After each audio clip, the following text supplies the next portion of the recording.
Naaalala mo pa ba nung edad na 16 ka?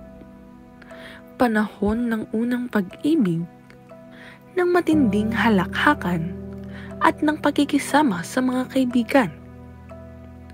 Sa eskwelahan, sa lansangan, at sa bawat sulok ng sangkabarkadahan, doon hinubog ang ating kabataan. Ngunit habang lumalalim ang ating mga pangarap, may mga pasaning unti-unting sumisikil sa ating mga balikat. Sa unang tingin, madaling isiping kapatid lamang ni Nene, hindi niya tunay na pangalan ang batang kanyang inaalagaan. Pero ang totoo, anak ni Nene ang batang ito. 16 anyos si Nene nang mabuntis. At sa murang edad, natali na siya sa responsibilidad ng pagiging isang magulang. Para sa karamihan, ang edad na 16 ay simula ng panahon ng paglipad at pagtuklas sa sarili. Ngunit ilan sa batang kababaihan, ito ang simula ng mabigat na responsibilidad. Isang pasaning dinadala kahit hindi pa ganap na handa sa hamon ng buhay. Panahon kung kailan sila dapat pinakabinabantayan, pinakikinggan, at pinaprotektahan. Inilalayo sa panganib at kapahamakan. Inilalapit sa edukasyon at tamang kaalaman. Inaakay at tinutulungan at hindi hinuhusgahan. Sige. So, antay ngaran niyo ate. Kumusta kayo eh? Ayos mo laba. Ayos mo alaba. Ngayon, ugaw kayo, kamusta maikin niyo eh? Bilayo, bilang ken, ugaw.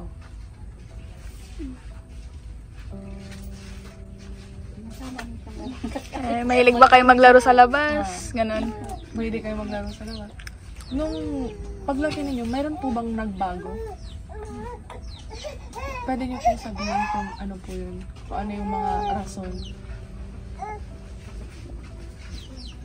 Bigyan mo bilay mo ng saman. Saman kasag kami luka-luka po. Kumbaga, nung bata po kayo, nakakakuha kayo ng support na sa mga magulang ninyo. Nagbago po ba yun nung panahon lumaki kayo? O... Nagbago po nung nakulong si Papa. So, yung amay inayo bala, Sika to suwa, si kami. sika to. Sika to yung Biblia, si kami.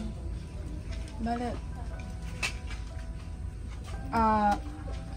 kumbaga, yung nararamdaman nyo parang may kulang pa rin po. So, lumaki kayo ng, andyan ang tatay ninyo, pero pagdating ng panahon, bigla lang po siyang nawala.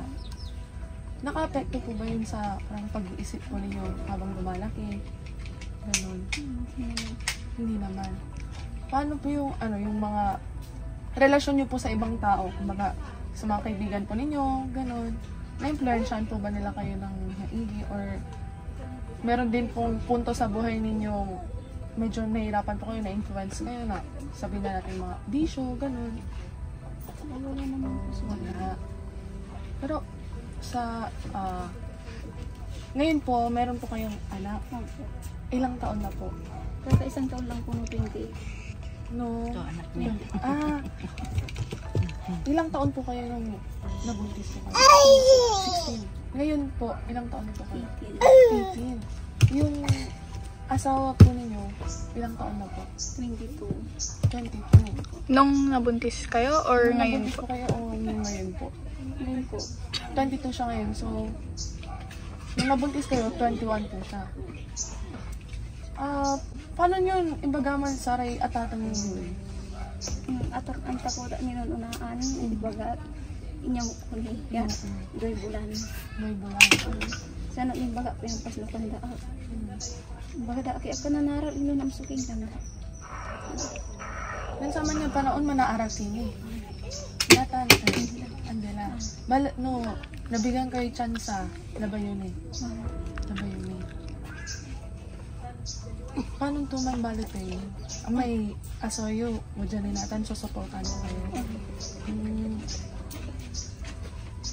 Anto may, kumbaga, challenge yun eh. Kaya, hinarap ba sa pagpapalaki ng anak ninyo? Di ba ba may kulang suporta? Hindi naman po, Ano tama yun? lang naman. Tama lang naman.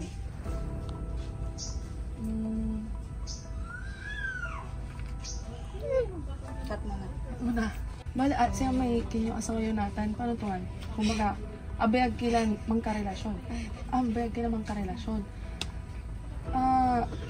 Antay yung balat ya aliwaman niya gawaan. O aking kimo labat jud kay tukso. Atok sumat labat. Antay kinyod sa manay. Antay bagay may kakanayon nyo. May totoong walad kinyo. Paligid yun ba? Baga inanaday timungit isay an aral kandaan. Ito. Antay kinyod sawan. Aram naman yung saman eh. Nagabay nga na. Tapi na urong da si mama tak malabas ka.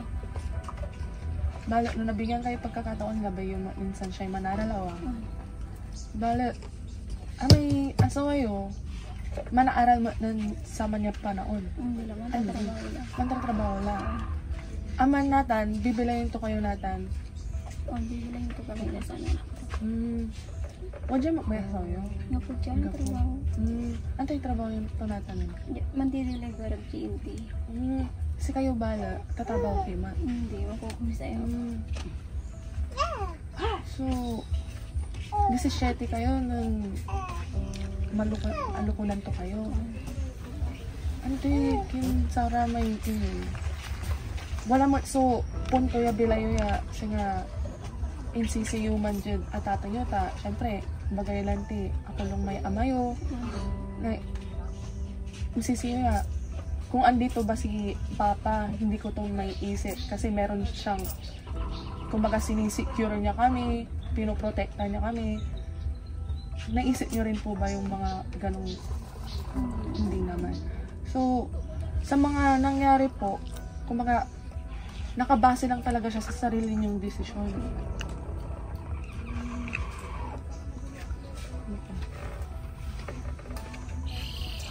Sige ate, hinga nga lang kayo.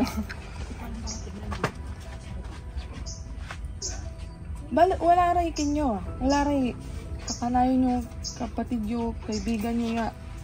Aranasan raramay umanya. Ken. Agal pa nga. Insisi yung sa sarili yun sa aman. Paano tumikin nyo? May mental health yun. Sa nalungkot ba kayo? O parang wala lang din kayong pakialam? Na-depress. Na-depress po ba kayo? Hindi naman. Kumbaga, tinanggap nyo lang din ate.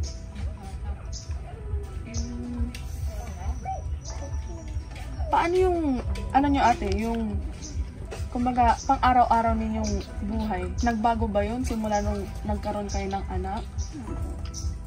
Paano ate? Nagbago po kasi naalagaan ko po yung anak ko. Hindi na po tulad nung nag-aaral ko ako. Kumbaga, dati, ang tumay bilay yun. Dati po, lumalabas-labas po kami kasama ng mga barkada. Ngayon po, hindi na po kasi may anak na po ako. Bale, raramay barkada yun. Huwag taniran sa shed para sa kayo, umangga pumala. Ano po Kasi, simula ng anak ko, na pumalara. Aman so, panagbilay yun natin. Bale, dati, huwag taniran yung lanang, kantura. O diyara lang, abong may ganag-ganag gagawin. Nakap kami, naurong lang kami ilog, manahos kami. Natanggal ko lang.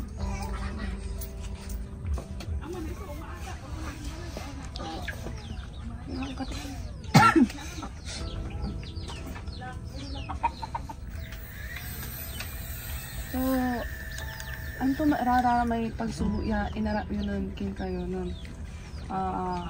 may alukunan to kayo. Ano sumalang ko. Huwag mo nagawa na rin nagawa mo kasi rami. Ano dyan, bis mo, magalaw, kantura. Aman so akin yun nun malukon kayo. Nun nanganak kayo, amay ang anak kila, antuan. Sa kibulan niya ang sakit, yamin ko, agak makagalaw. Halos mapulsa si mama. Man, kung hindi anak ko si mama. Nathan Siya mo lahat ang balik na anak ko. Bakit mo, umpawin tayo sama niya pa noon. Anto raramay, what ifs you? Walay pagsisisi ba? Ano, magsisisi ako, nuna kay pinag-aral ko, inulit yung bungi ko.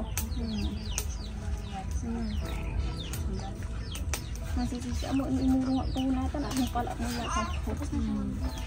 Naiinit para may klase inatan, tag-grade 12 dala. Siya balat ako yung pag-grade 10. Hanggang ba sa asumpal ko. Sikong quarter rabat, nagpula sumpal sa grade 10. Malabat. Kanuluro nga alam na niya, 12 bulan na yung maluto na ito. Akong anta, adili alam na niya. Nanampiti ako naman na maluto na alam na niya. Imbaga mo diya maamaya tampul mo, sama na naantang ko. Ako gabaya, iya mo. Siyempre, iya mo ko di siya lang namang sukas-kasi. Iya mga ibag-asik ka na balik lang. Pampatuloy yung may panaral yun natin. Sa tingin nyo, ano yung pangarap yun? Amalay ito pa. Pangarap yun. Kumon.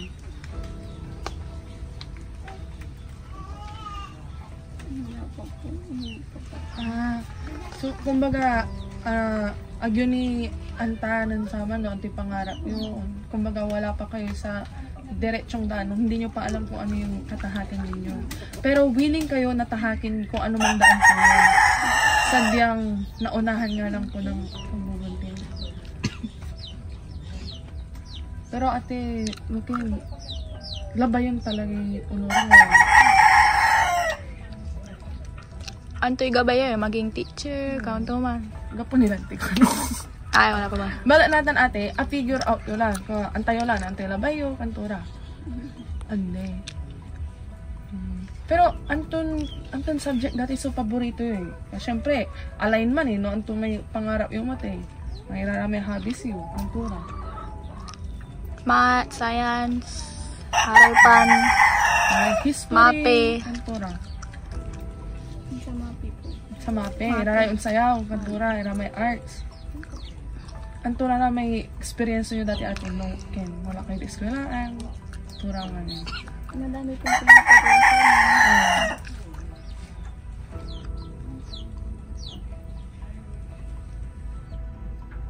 Kung magawala ra may event ya unsayo kayo, panaray de enda kayo, kantura. Isa lang si Nene sa libo-libong batang nabubuntis sa Pilipinas.